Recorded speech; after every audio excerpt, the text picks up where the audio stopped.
नमस्कार, कैसे हैं आप लोग। उम्मीद करता हूं कि आप लोग बहुत बेहतर होंगे। जब से ये अपडेट सामने निकल के आई है कि एसएससी का जो एग्जाम कंडक्टिंग एजेंसी के रिगार्डिंग टेंडर है वो चेंज होने वाला है। अब टीसीएस एग्जाम नहीं कराएगी और इसकी जगह पे एक जो नई कंपनी है एडुक्यूटी ये एग्जाम कराने वाली है।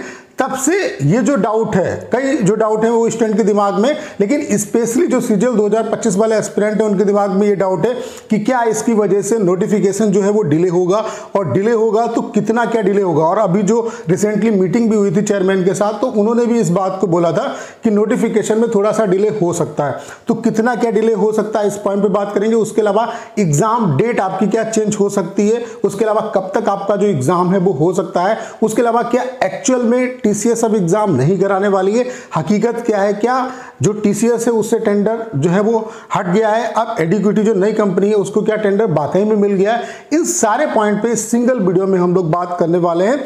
तो ये वीडियो आप सभी के लिए बहुत ज्यादा हेल्पफुल होने वाला है।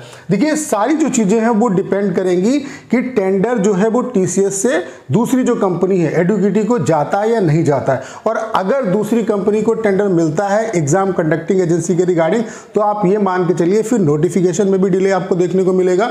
उसके अलावा जो एग्जाम डेट है वो भी आपकी चेंज होगी। और वो ऐसा नहीं कि सीजीएल की एग्जाम डेट चेंज होगी, वो उसका जो इंपैक्ट है वो जितने भी एग्जाम है, पूरा जो कैलेंडर है उससे वो अफेक्ट होगा। अब ऐसा मैं क्यों कर रहा हूं, सारी चीजें मैं वन बाय वन आपको समझाऊंगा। यहां पे आप देख सकते हैं एसएससी ने एग्जाम कंडक्टिंग एजेंसी के रिगार्डिंग टेंडर निकाला था, जिसमें जो टेक्निकल बिड है वो भी कंप्लीट हो चुकी है, जो टेक्निकल इवैल्यूएशन है वो भी हो चुका है, उसके अलावा फाइनेंशियल जो बिड है वो भी ओपन हो चुकी है। और इसके बाद का जो प्रोसेस है वो एसएससी में पता नहीं लगता है कि एक्चुअल में जो आपका टेंडर है वो किसको मिला। ये आपको तभी पता चलेगा जब आप एसएससी का एग्जाम देने जाओगे। तो अगर टीसीएस की लैब में होगा तो जाहिर सी बात है कि टीसीएस को मिला होगा, और अगर लैब चेंज होगी तो जाहिर सी बात है कि दूसरी कंपनी को टेंडर मिला होगा। तो यही प्रोसेस सार्वजनिक होता है और इसी की डिटेल हमको मिल सकती है। अब यहां पे क्या है कि फाइनेंशियल बिड में तीन जो कंपनियां हैं वो सामने निकल के आई हैं, जिसमें पहली जो कंपनी है वो है एडुक्यूटी प्राइवेट लिमिटेड, उसके अलावा है टीसीएस, उसके अलावा एनएससीआईटी है। ठीक है, अब यहां पे अगर हम ये बात करें कि पर कैंडिडेट कॉस्ट और टोटल जो टेंडर है उसकी जो कॉस्ट है वो कितनी है, तो आप देख सकते हैं एडुक्यूटी पर कैंडिडेट जो कॉस्ट ले रहा है वो 171 रुपए ले रहा है, और टोटल जो टेंडर है इसकी जो कॉस्ट है वो 273.6 करोड़ है।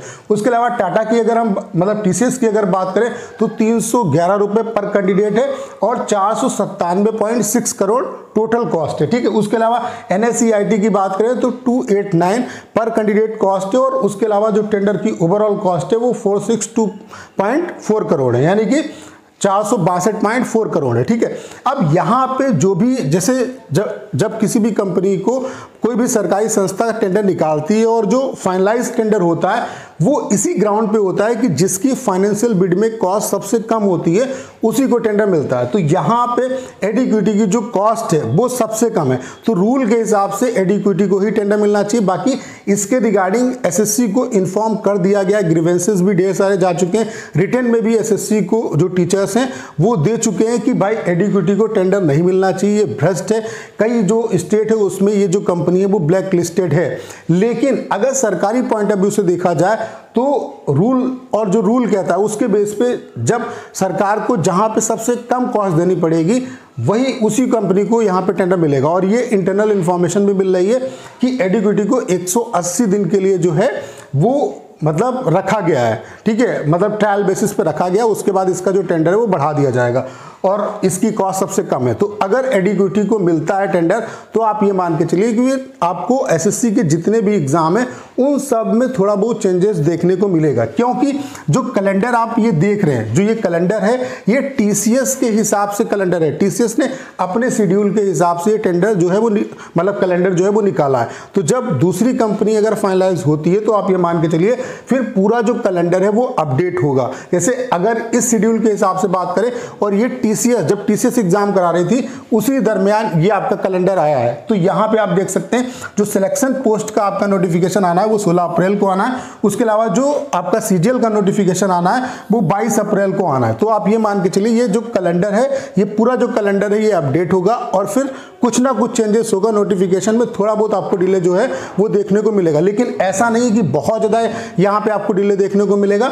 मैक्स से मैक्स आप ये मान के चल सकते हो कि 15 से 20 दिन जो है वो नोटिफिकेशन आपका डिले हो सकता है। जैसे कि यहाँ पे 22 अप्रैल से आना है तो हो सकता है कि अप्रैल में ना करके नोटिफिकेशन आपको मई में जो है वो देखने को मिले। उसके अलावा एग्जाम डेट, इसमें भी आपका चेंजेस होगा। जैसे यहाँ पे जून जुलाई दिया है तो जून में ना होकर के एग्जाम जुलाई में आपका जो एग्जाम है वो आपका हो जाएगा। बाकी बहुत ज़्यादा इसमें जो चेंजेस है वो नहीं आएंगे। उसके अलावा स्टूडेंट के दिमाग में ये भी डाउट है कि अगर एडिक्विटी को जैसे नई अगर कंपनी आती है तो क्या प्रीवियस ईयर क्वेश्चन की इंपॉर्टेंस खत्म हो जाएगी, क्या प्रीवियस ईयर क्वेश्चन पढ़ने का कोई फायदा नहीं रहेगा? तो ऐसा कुछ भी नहीं है। जो भी कंपनी आएगी, जो भी कंपनी आती है, जिसको भी टेंडर मिलता है वो प्रीवियस ईयर क्वेश्चन और जो पैटर्न है उसको देख के ही क्वेश्चन बनाती है। तो जो आप पढ़ रहे हैं वही आपको पढ़ना है, बहुत ज़्यादा उसमें चेंजेस करने की और परेशान होने की जरूरत नहीं है। तो क्या कुछ हो सकता है, क्या पॉसिबिलिटी है, वो सारी चीज़ें मैंने आपको बता दी कि नोटिफिकेशन डिले होगा या नहीं होगा। उसके अलावा टियर 1 एग्जाम की जो डेट है वो चेंज होगी या नहीं होगी, कब तक एग्जाम हो सकता है। तो ये सारी चीज़ें डिपेंड करती हैं कि टेंडर किसको मिला है। और उसके अलावा जो ये चीज़ें होती हैं कि टेंडर किसको मिला है, ये आप इस स्टेज को पता नहीं कर सकते। ये तभी पता होगा जब आप एग्जाम देने जाओगे। लेकिन जो भी चीज़ें हैं, जो डाटा है, जो फैक्ट्स है, उसके बेस पे ऐसा लग रहा है कि जो टेंडर है वो इसी कंपनी को मिल रहा है। बाकी ऐसा नहीं होना चाहिए। इसके खिलाफ हम जितने भी टीचर हैं उन सबको एकजुट होने की जरूरत है। उसके अलावा अभिनय सर ने भी इसके रिगार्डिंग बहुत अच्छे तरीके से आवाज़ उठाई। उन्होंने आज भी अपने चैनल पर पोस्ट डाला है कि अब एसएससी की मनमानी नहीं चलेगी, ऐसा हम नहीं होने देंगे। जो स्टूडेंट है उनका जो कैरियर है वो हम दांव पे नहीं लगने देंगे, क्योंकि ऑलरेडी इतना कंपटीशन है। 2022 वाले भी हैं, उसके अलावा 2023 का भी मैटर जो है वो कोर्ट में, तो वो भी बच्चे 2025 का एग्जाम देंगे। 2024 का भी मैटर कोर्ट में, तो वो भी बच्चे एग्जाम देंगे। तो इतने ज़्यादा रिपीटर्स होंगे, तो इतना वैसे ही ऑलरेडी इतना कंपटीशन है, उसमें भी आप इस रद्दी 2 कौड़ी की जो कंपनी है उसको आप टेंडर दे रहे हैं, तो पूरा जो एसएससी का एग्जाम है उसका बंटाधार कर देंगे। तो ऐसा नहीं होना चाहिए। बाकी अगर टेंडर चेंज होता है तो आप ये मान के चलिए कि जो नोटिफिकेशन है उसमें भी डिले होगा आपका, और एग्जाम डेट है उस पर भी आपका इम्पैक्ट पड़ेगा। तो उम्मीद करता हूँ कि सारी जानकारी आप बहुत अच्छे तरीके से समझ पाए होंगे। करना क्या है, इस वीडियो को शेयर करना है। उसके अलावा अगर आप चैनल पर नए हो और आपने अभी तक इसे सब्सक्राइब नहीं किया है तो प्लीज़ चैनल को सब्सक्राइब करना मत भूलेगा।